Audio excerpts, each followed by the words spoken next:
Okay, good morning sa tanan. Tiwasag tanaw ha, kay 1 minute lang ni. So short video lang ni.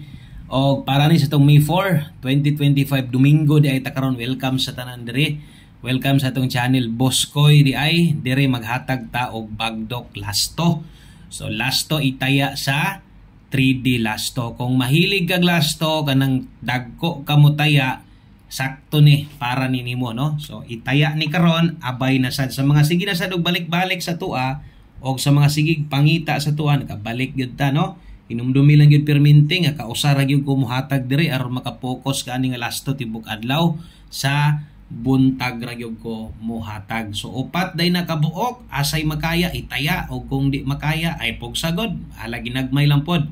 Ay sad kalimot sa pagbali ani ha, target rumble ay nakabutang diha. So kung 2-3 kaya nimo magtrito, bahala ginagmay i-appeal sad. Og isa pa nga pahinumdom old draws ni yung panako sa buntag ra ko mohatag. So kini guniti gid ni gikag 2 PM, 5 PM og 9 PM draw sa mga nakatilaw nagpadaog ani maintag makadaog na sad mo karon no. So ato ding kompleto ani naatay 4-3 og ang ulahi naatay 5-4. Lasto sa 3D ni ha, lahi ang para 4D or 6D. Wa man tay 4D 6D ron Domingo man. Salamat kaayo. Good morning sa pag-usab og palihog og share, subscribe. Maayong buntag sa tanan.